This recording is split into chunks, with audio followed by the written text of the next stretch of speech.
Hello നമസ്കാരം, എൻ്റെ പേര് അപർണയാണ്. ഇതെൻ്റെ ചാനലാണ് ടാരോ വാരിയർ മലയാളം. എല്ലാവർക്കും ഈ ചാനലിൽ വെൽക്കം. ഇന്ന് ഞാൻ ലീബ്രയ്ക്ക് വേണ്ടിയിട്ട് മെയ് മാസത്തിൻ്റെ റീഡിംഗ് ആണ് ചെയ്യാൻ വന്നിരിക്കുന്നത്. ഇതൊരു ജനറൽ റീഡിംഗ് ആണ്. അപ്പോൾ എല്ലാവർക്കും എല്ലാ മെസ്സേജസ് റെസൊനേറ്റ് ആവില്ല. റെസൊനേറ്റ് ആവണ മെസ്സേജസ് എടുക്കുക, റെസൊനേറ്റ് ആവാത്ത മെസ്സേജസ് ലെറ്റ് ഗോ ചെയ്യുക. അപ്പോൾ ലീബ്ര, നമ്മൾ ഈ റീഡിങ്ങിൽ നിങ്ങളുടെ general life, love life, career എല്ലാം നോക്കാൻ പോകുന്നുണ്ട്. അപ്പോൾ ഈ വീഡിയോനെ എൻഡ് വരെ നോക്കുക ആൻഡ് ലൈക്ക്, ഷെയർ, സബ്സ്ക്രൈബ് ചെയ്യുക. അപ്പോൾ നിങ്ങളുടെ പാസ്റ്റ് എനർജിയിൽ എന്താണ് മെസ്സേജസ് എന്ന് നമ്മൾക്ക് നോക്കാം. ലീബ്ര, പാസ്റ്റിൽ നിങ്ങൾക്ക് 4 ഓഫ് വാൻഡ്സ് ആണ്.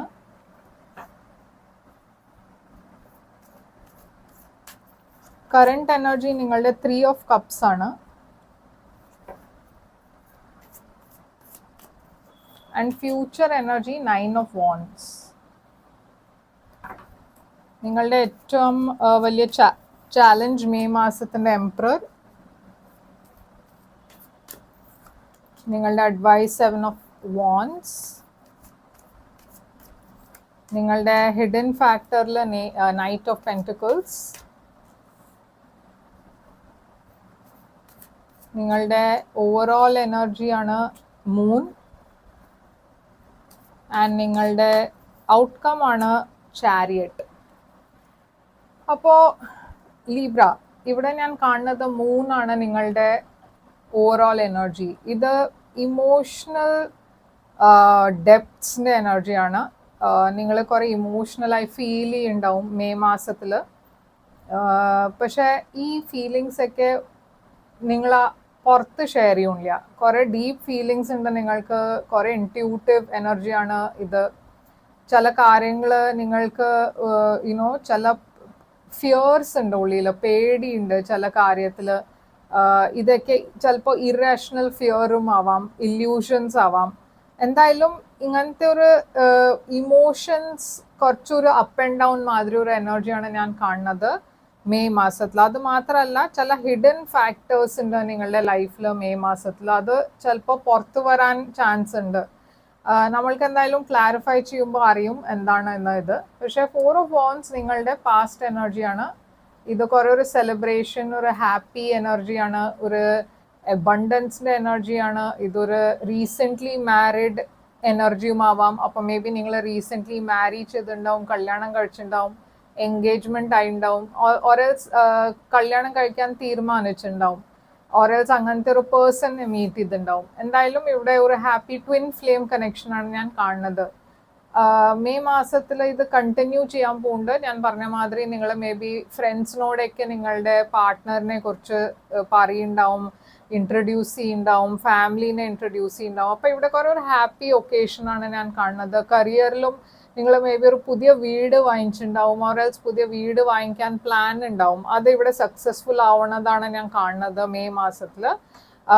9 ഓഫ് വാൻഡ്സ് നിങ്ങളുടെ ഫ്യൂച്ചറിലാണ്. അപ്പോൾ എന്തോ ഇവിടെ ഒരു ബ്ലോക്ക് ഉണ്ട്, എന്തോ ഒരു പേടിയുണ്ട് നിങ്ങൾക്ക്. എല്ലാം ശരിയായി നടക്കേണ്ട നിങ്ങളുടെ ലൈഫിൽ എന്തായാലും ഒരു പേടി. എന്താണ് ആ പേടി എന്ന് നമ്മൾക്ക് മനസ്സിലാക്കാം ക്ലാരിഫൈ ചെയ്യുമ്പോൾ. നിങ്ങളുടെ ഏറ്റവും വലിയ ചാലഞ്ച് മെയ് മാസത്തിൽ ഈ എംപറർ ആണ്. ഇപ്പോൾ ഈ എംപറർ നിങ്ങളുടെ ഫാമിലിയിൽ ആരെങ്കിലും ആയിരിക്കാം, ഒരു എൽഡർലി പേഴ്സൺ. ആൻഡ് കരിയറിലാണ് വെച്ചാൽ ഇതൊരു ബോസ് ഫിഗർ ആയിരിക്കാം, ഇത് ഒരു ഡോമിനേറ്റിംഗ് പേഴ്സൺ ആവാം. ഈ പേഴ്സൺ ആണ് നിങ്ങളുടെ ചാലഞ്ച് ആയിട്ട് കാണുന്നത് നിങ്ങളുടെ മെയ് മാസത്തിൽ. 7 ഓഫ് വാൻഡ്സ് ആണ് നിങ്ങളുടെ അഡ്വൈസ്. അപ്പോൾ യൂണിവേഴ്സ് പറയണത് എന്താ വെച്ചാൽ, ചാലഞ്ചസ് ഉണ്ടാവും മെയ് മാസത്തിൽ, പക്ഷെ അതിനെ ഫൈറ്റ് ചെയ്യുക, ഗിവ് അപ്പ് ചെയ്യരുത്. എന്നുവെച്ചാൽ ചില ആൾക്കാർ നിങ്ങളുടെ ഒപ്പീനിയൻസിനെ ഡോമിനേറ്റ് ചെയ്യാൻ നോക്കും. നിങ്ങൾക്ക് എന്തെങ്കിലും ഒരു പെർട്ടിക്കുലർ വേ വേണ്ടിണ്ടാവും. ഈവൻ റിലേഷൻഷിപ്പിൽ മേ ബി വേറെ ആൾക്കാർ കുറേ അവരുടെ ഒപ്പീനിയൻസ് ഒക്കെ പറഞ്ഞിട്ട് നിങ്ങൾക്ക് വേണ്ട മാതിരി കാര്യങ്ങൾ നടക്കുന്നുണ്ടാവില്ല. അപ്പം അങ്ങനത്തെ കുറേ ആൾക്കാർ ഇൻഫ്ലുവൻസ് ചെയ്യാനുണ്ടാവും നിങ്ങൾക്ക്. പക്ഷേ അത് നിങ്ങൾക്ക് എന്താ വേണ്ട വെച്ചാൽ അതിന് തന്നെ ഫൈറ്റ് ചെയ്യുക, അതിന് വേണ്ടിയിട്ട് ഫൈറ്റ് ചെയ്യുക, നിങ്ങളുടെ ഒപ്പീനിയൻസ്, നിങ്ങളുടെ ബിലീഫ്സിന് വേണ്ടിയിട്ട്. ഇത് കരിയറിലും ആണെച്ചാലും ഞാൻ പറഞ്ഞ മാതിരി കുറേ ബ്ലോക്കേജസ് ഉണ്ട്. കുറേ ആൾക്കാർ നിങ്ങളുടെ ഒപ്പീനിയൻസിനെ ശരിയല്ല എന്ന് പറയാൻ വേണ്ടിയിട്ട് ഒരു നെഗറ്റീവ് ഫീഡ്ബാക്ക് ആയിട്ട് കുറേ ഫീഡ്ബാക്ക് ഉണ്ടാവും. പക്ഷെ യൂണിവേഴ്സ് പറയണത് എന്താ വെച്ചാൽ നിങ്ങൾക്ക് ഒരു കാര്യത്തിൽ ബിലീഫ് ഉണ്ട് വെച്ചാൽ അതിൽ തന്നെ നിങ്ങൾ സ്റ്റിക്ക് ചെയ്യുക. ഗിവ് അപ്പ് ചെയ്യരുത്. എന്നുവെച്ചാൽ അത് സക്സസ്ഫുൾ ആവും എന്നാണ് ഇവിടെ ഞാൻ കാണുന്നത്. ഓക്കെ, നിങ്ങൾക്ക് പക്ഷെ ഗിവ് അപ്പ് ചെയ്യാൻ പാടില്ല. നൈറ്റ് ഓഫ് പെൻറ്റിക്കിൾസ് ആണ് ഹിഡൻ ഫാക്ടർ. അപ്പോൾ ചില സമയത്ത് കാര്യങ്ങൾ നമ്മൾക്കൊരു പേസിൽ പോകണം എന്നുണ്ടാവും. പക്ഷെ മെയ് മാസം കുറച്ചൊരു സ്ലോ മൂവിങ് എനർജിയാണ്. അപ്പോൾ അതിന് കുറച്ച് പേഷ്യൻസ് വെക്കുക. കുറെ ഹാർഡ് വർക്ക് ഉണ്ടാവും, കുറെ എഫേർട്ട് ഇടേണ്ടി വരും. പക്ഷെ കാര്യങ്ങൾ മുമ്പോട്ട് പോവുന്നുണ്ട്. എൻഡ് ഓഫ് മെയ് ആകുമ്പോഴേക്കും ഞാൻ പറഞ്ഞ മാതിരി കുറെ സക്സസ്, കുറെ ഫോർവേഡ് മൂവ്മെന്റ് ഉണ്ട്, ട്രാവൽ ഉണ്ട്. ആൻഡ് നിങ്ങളുടെ ആ പേസ് ഞാൻ പറഞ്ഞ മാതിരി ഒരു സ്ലോ മൂവിങ് പേസ് ആണ് മെയില്. പക്ഷെ ബൈ എൻഡ് ഓഫ് മന്ത് ഇത് കുറച്ചുകൂടി സ്പീഡ് പിക്കപ്പ് ചെയ്യും. ഇത് ട്രാവൽഡ്യൂം എനർജിയാണ്. അപ്പൊ എന്താണ് ഈ മൂൺ? ഇവിടെ നമ്മൾക്ക് ക്ലാരിഫൈ ചെയ്ത് നോക്കാം. ഈ മൂൺ എനർജി എന്താണ്? വേൾഡ്.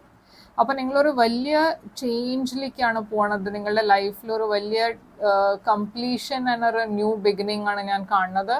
ഞാൻ പറഞ്ഞ മാതിരി നിങ്ങളുടെ ഇടയ്ക്ക് ചില ആൾക്കാർ കല്യാണം കഴിക്കാൻ ഡിസൈഡ് ചെയ്യുന്നുണ്ടാവും, അതൊരു വലിയ ചേഞ്ച് ആണ്. നിങ്ങളുടെ അടുക്ക ചില ആൾക്കാർ പുതിയ വീട് വാങ്ങിക്കാൻ ഡിസൈഡ് ചെയ്യുന്നുണ്ടാവും, അതൊരു വലിയ ചേഞ്ച് ആണ്. അപ്പൊ അങ്ങനത്തെ എന്തോ ഒരു വലിയ ചേഞ്ച്, ഒരു ട്രാൻസ്ഫോർമേഷന്റെ എനർജിയാണ് മെയ്. ഇതൊരു ഇന്റേണൽ ട്രാൻസ്ഫോർമേഷനും ആവാം. അപ്പോൾ എന്തായാലും നമ്മൾക്ക് നോക്കാം എന്താ ഈ 4 ഓഫ് വാൻഡ്സിന് 6 ഓഫ് പെൻറ്റിക്കിൾസ്. അപ്പോൾ ഞാൻ പറഞ്ഞ മാതിരി നിങ്ങളൊരു പുതിയ വീട് വാങ്ങിക്കാൻ പ്ലാൻ ചെയ്യേണ്ട വെച്ചാൽ നിങ്ങൾക്ക് അങ്ങനത്തെ ഫിനാൻഷ്യൽ ഹെൽപ്പ് കിട്ടും. ലോണിന് അപ്ലൈ ചെയ്യേണ്ട വെച്ചാൽ അതിൻ്റെ അപ്രൂവൽ കിട്ടും. പിന്നെ ലവ് മാറ്റേഴ്സിലും ചില സമയത്ത് ഇതൊരു ഇംബാലൻസ്ഡ് എനർജി ആവാം. പക്ഷെ എന്തായാലും ഇത് ഒരു ടെമ്പററി എനർജിയാണ്.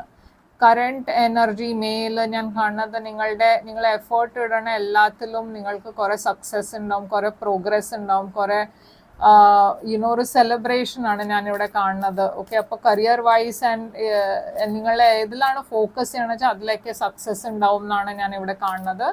9 ഓഫ് വാൻഡ്സ് ഇവിടെ എന്താണ്? 3 ഓഫ് സ്വേർഡ്സ്. അപ്പോൾ എന്തോ നിങ്ങൾക്ക് എല്ലാം ശരിയാവുമ്പോൾ ഒരു പേടി, അത് ഇത്രയും എല്ലാം കാര്യങ്ങൾ ഒരു പ്രോബ്ലം ഇല്ലാണ്ട് മുമ്പോട്ട് പോകുമ്പോൾ നമ്മൾക്ക് എപ്പോഴും ഒരു ആ പേടി ഉണ്ടാവും. അത് എന്തെങ്കിലും കുഴപ്പമുണ്ടാവുമോ, എന്തെങ്കിലും ശരിയാവാണ്ട് വർക്കൗട്ട് ചെയ്യില്ല, അങ്ങനത്തെ ഒരു എനർജി ഉണ്ടാവുമോ, അങ്ങനത്തെ ഒരു സിറ്റുവേഷൻ ഉണ്ടാവുമോ എന്നുവെച്ചാൽ എല്ലാം ബ്യൂട്ടിഫുള്ളി ആയിട്ട് മുമ്പോട്ട് പോകുമ്പോൾ ചിലപ്പോൾ നമ്മൾക്ക് ആ ഡൗട്ട്, സംശയം ഉണ്ടാവാൻ കുറെ നാച്ചുറൽ ആണ്. പക്ഷെ അത് നിങ്ങളുടെ ഇന്നർ ഫിയർ ആണ്. ഓക്കെ, അത് അങ്ങനെ ആവണം എന്നൊന്നുമില്ല, അത് ജസ്റ്റ് ഒരു നിങ്ങളുടെ ഒരു പേടിയാണ്. അപ്പോൾ എംപറർ ഇവിടെ എന്താണ്? ചാലഞ്ച്. 9 of swords. അപ്പോൾ ഇത് ഒരു ആങ്സൈറ്റിയുടെ എനർജിയാണ്, ആങ്ഷ്യസ് എനർജിയാണ്, സ്ട്രെസ്സിന്റെ എനർജിയാണ്. കുറെ സ്ട്രെസ് ഞാൻ ഇവിടെ കാണുന്നുണ്ട്, കുറെ ആങ്സൈറ്റി കാണുന്നുണ്ട്. മേ ബി ഞാൻ പറഞ്ഞ മാതിരി ആരോ നിങ്ങളുടെ ലൈഫിൽ ഒരു ഡോമിനേറ്റിംഗ് എനർജിയാണ് ഞാൻ കാണുന്നത്. ഏരീസ് എനർജിയാണ് ഇവിടെ. പക്ഷെ ഇത് ഏതും സൈൻ ആവാം. ഈ പേഴ്സൺ കുറെ ഒരു എക്സ്പീരിയൻസ് ടൈപ്പ് ഓഫ് പേഴ്സൺ ആണ്, കുറച്ചുകൂടി മെച്ചുവർഡ് ടൈപ്പ് ഓഫ് പേഴ്സൺ ആണ്. പക്ഷെ കുറെ ഡോമിനേറ്റിംഗ് ആവാം. അതുകൊണ്ടാണ് നിങ്ങൾ ഇത്രയും സ്ട്രെസ്ഡ് ആയിട്ട് ഇവിടെ ഇരിക്കണത്. എന്നുവെച്ചാൽ ഈ പേഴ്സണിന്റെ കാര്യങ്ങൾ പറഞ്ഞാൽ എങ്ങനെ അവരെന്തെങ്കിലും പറയുമ്പോൾ എങ്ങനെയാ അത് നിഗേറ്റ് ചെയ്യണ്ടേ, എങ്ങനെയാ വേണ്ട ഇല്ല എന്ന് പറയണ്ടെന്ന് കുറച്ചൊരു നിങ്ങൾക്ക് പേടി ഉണ്ടാവും. അവരുടെ പേഴ്സണാലിറ്റി അങ്ങനെയാണ്. പക്ഷെ ഇവിടെ 5 ഓഫ് പെൻറ്റിക്കിൾസ് ഉണ്ട്, 7 ഓഫ് വാൻഡ്സ്. അഡ്വൈസ് യൂണിവേഴ്സ് തരണത് എന്താ വെച്ചാൽ നിങ്ങൾക്ക് ഈ പേഴ്സൺ ഓർ ഈ ആൾക്കാരെ നിങ്ങളെ ഡോമിനേറ്റ് ചെയ്യാൻ നോക്കുമ്പോൾ അവരെ അലൗ ചെയ്യരുത്. എന്നുവെച്ചാൽ അവർ നിങ്ങളുടെ സെൽഫ് കോൺഫിഡൻസിനെ തകരാന്നാണ് നോക്കണത്. അവർ വാങ്ങിച്ചിട്ടായിരിക്കില്ല ചെയ്യേണ്ടാവുക, പക്ഷെ നിങ്ങൾക്ക് നിങ്ങളുടെ സെൽഫ് കോൺഫിഡൻസിനെ ബിൽഡ് ചെയ്യേണ്ട ആവശ്യമുണ്ട്. ആൻഡ് നിങ്ങൾക്ക് ബിലീഫ് ഉണ്ടാവണം, നിങ്ങളുടെ ഒപ്പീനിയൻസും ഐഡിയാസ് ഈക്വലി ഗുഡ് ആണെന്ന് നിങ്ങൾക്ക് ആ ബിലീഫ് ഉണ്ടായാൽ ഇതൊക്കെ ഒരു ചെറിയ ബ്ലോക്കേജസ് ആണ്. ഓക്കെ, അപ്പോൾ stand up for your self എന്നാണ് ഇവിടെ മെസ്സേജ് ഞാൻ പറയാൻ വിചാരിക്കുന്നത്. അപ്പോൾ ഈ നൈറ്റ് ഓഫ് പെൻറ്റിക്കിൾസ് ഇവിടെ എന്താണ്? Hidden factor. Queen of pentacles and 2 of cups. അപ്പോൾ ജനറലി നിങ്ങളുടെ love life as well as കരിയറിൽ കുറച്ചൊരു സ്ലോ മൂവിങ് എനർജിയാണ്. അപ്പോൾ അത് കുറച്ച് പേഷ്യൻ്റ്ലി കാര്യങ്ങൾ മുമ്പോട്ട് പോകുന്നൊരു ഹോപ്പ് വയ്ക്കുക. ചില സമയത്ത് കുറേ സമയമെടുക്കും ചില കാര്യം മെറ്റീരിയലൈസ് ആവാൻ, പക്ഷെ അത് ഡെഫിനറ്റ്ലി പോസിറ്റീവ് വേയിൽ മുമ്പോട്ട് തന്നെ പോലൂ. ചാരിയറ്റ് ഇവിടെ എന്താണ്? Devil, Capricorn energy and king of wands. അപ്പം ഞാൻ കാണുന്നത് എന്താ വെച്ചാൽ ഇവിടെ നിങ്ങളുടെ ഡിറക്ഷനിൽ ആരോ വരാൻ പോകുന്നുണ്ട്. ആൻഡ് ഈ പേഴ്സൺ കുറച്ചൊരു ടോക്സിക് ടൈപ്പ് ഓഫ് പേഴ്സൺ ആയിട്ടാണ് ഞാൻ കാണുന്നത്. ഇപ്പം ഈ പേഴ്സൺ ആരാണെന്ന് എനിക്ക് ഇവിടെ മനസ്സിലാവില്ല. ഇത് ഔട്ട്കമ്മിലാണ്. കിങ് ഓഫ് വാൻസും ഡെവിൽ ആരാണ്? 2 ഓഫ് വാൻസ്. അപ്പോൾ ഇവിടെ ഒരു ഓഫർ ഉണ്ടാവും മേ ബി നിങ്ങൾക്ക്. ഇതൊരു പാസ്റ്റ് പേഴ്സൺ ആണ്. ഈ പേഴ്സൺ തിരിച്ച് നിങ്ങളുടെ ലൈഫിൽ വരണ എനർജിയാണ് ഞാൻ കാണുന്നത്. പക്ഷേ ഈ പേഴ്സൻ്റെ ഇൻറ്റൻഷൻസ് ശരിയല്ല. അപ്പോൾ ഇവർ നിങ്ങളുടെ ലൈഫിൽ തിരിച്ചു വരുമ്പോൾ സൂക്ഷിക്കുക. എന്ന് വെച്ചാൽ ഇവർ എന്തോ ഒരു ചോയ്സ്, ഒരു പ്രപ്പോസലാണ് കൊണ്ടുവരണത്. ഇത് ലവിലായിരിക്കാം, കരിയറിലായിരിക്കാം. ഇത് വരുമ്പോൾ കുറച്ച് സൂക്ഷിക്കുക. ഡിസിഷൻസ് എടുക്കുമ്പോൾ ചോയ്സ് നിങ്ങളുടെയാണ്, പക്ഷേ സൂക്ഷിച്ച് ഡിസിഷൻ എടുക്കുക എന്നാണ് ഞാൻ ഇവിടെ പറയുള്ളൂ. ഓക്കെ, ഇതിൻ്റെ കണ്ടിന്യൂവേഷൻ നമ്മൾ ജൂൺ മാസത്തിൻ്റെ റീഡിങ്ങിലാണ് നോക്കാൻ പോണത്. പക്ഷേ ഇതാണ് ജനറലി നിങ്ങളുടെ മെയ് മാസത്തിൻ്റെ റീഡിങ്. ഐ ഹോപ്പ് ഇത് റെസൊനേറ്റ് ചെയ്തു വെച്ചാൽ ലൈക്ക്, ഷെയർ, സബ്സ്ക്രൈബ് ചെയ്യുക. ആൻഡ് നിങ്ങൾക്ക് കുറച്ചുകൂടിയും ഒരു ഡീറ്റെയിൽ ആയിട്ട് നിങ്ങളുടെ സിറ്റുവേഷനെ കുറിച്ച് എന്തെങ്കിലും റീഡിങ് വേണം വെച്ചാൽ ഒരു പ്രൈവറ്റ് റീഡിങ് ബുക്ക് ചെയ്യുക. പ്രൈവറ്റ് റീഡിങ് ബുക്ക് ചെയ്യാൻ വേണ്ടിയിട്ട് എന്നെ ഇമെയിൽ ചെയ്യുക. ഇല്ല വെച്ചാൽ വെബ്സൈറ്റിൽ വാട്സാപ്പിൻ്റെ ചാറ്റ് അയക്കുന്നുണ്ട്, അതിനെ ക്ലിക്ക് ചെയ്ത് ചാറ്റ് ചെയ്യുക. പേയ്മെൻറ്റ് ഡീറ്റെയിൽസൊക്കെ ഞാൻ അവിടെ അയച്ചു തരാം. എല്ലാം ഡീറ്റെയിൽസ് കോൺടാക്ട് ചെയ്യാൻ വേണ്ടിയിട്ട് എൻ്റെ സ്ക്രീനിലുണ്ട്, ഡിസ്ക്രിപ്ഷൻ ബോക്സിലുണ്ട്, ചെക്കൗട്ട് ചെയ്യുക. ലൈക്ക്, ഷെയർ, സബ്സ്ക്രൈബ് ചെയ്യുക. നിങ്ങൾ എത്രയും ലൈക്ക് ചെയ്യണു, ഷെയർ ചെയ്യണു, സബ്സ്ക്രൈബ് ചെയ്യണു, കമൻറ്റ് ചെയ്യണു, അത്രയും ഞാൻ വീഡിയോസ് എനിക്ക് ഇടാൻ പറ്റും. അപ്പോൾ എത്രയും പറ്റുക അത്രയും കമൻറ്റ് ചെയ്യുക. ഓക്കെ, ആൻഡ് ഞാൻ തിരിച്ചു വരും വേറൊരു റീഡിങ് കൊണ്ടുവന്നിട്ട്. Take care and all the best.